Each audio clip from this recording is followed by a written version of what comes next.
Bonsoir à tous. Le comité international de la Croix-Rouge alerte depuis plusieurs semaines. Dans l'est de la RDC, dans le territoire de Fizi, les violences font rage entre l'armée congolaise et le groupe armé AFC M23, soutenu par le Rwanda. Depuis un mois, l'hôpital est débordé par l'arrivée massive de blessés. Le point, Laure de Matos, Christophe Arnois.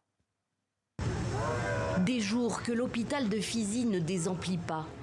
Des blessés de guerre arrivent quotidiennement, transportés par le CICR déployé au sud Kivu ou par moto, par des proches, après des heures, voire des jours de route. 80% de ces hommes souffrent de blessures par balle aux membres, comme ce combattant Wazalendo touché sur le front à Makobola, plus au nord.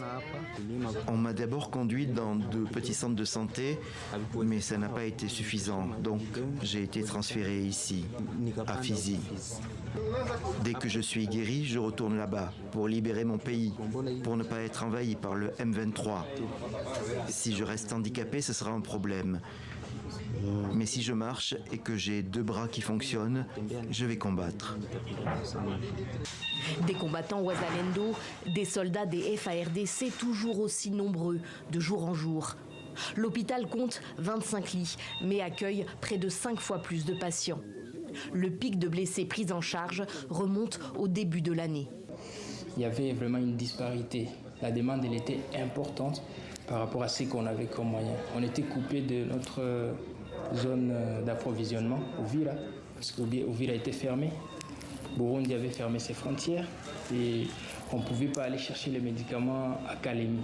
Des blessés et des déplacés internes qui fuient les combats et affluent eux aussi des territoires et provinces environnants vers Fizi, où la situation est pourtant elle aussi très instable. La menace sécuritaire, elle est là parce que dans les hauts plateaux, nous avons les groupes Tucaneo, les groupes Ngomino, nous avons les groupes de l'armée rwandaise qui est arrivé à Minembwe et qui veulent progresser vers Fizi pour prendre Kalemi et progresser vers les Grands Katanga. Des combats qui se poursuivent dans l'est de la RDC alors que le gouvernement congolais et l'AFC M23 ont signé ce lundi un nouveau document à Doha dans le cadre des discussions de paix qui s'y tiennent depuis plusieurs mois. Un document qui porte sur le mécanisme de supervision et de vérification du cessez-le-feu.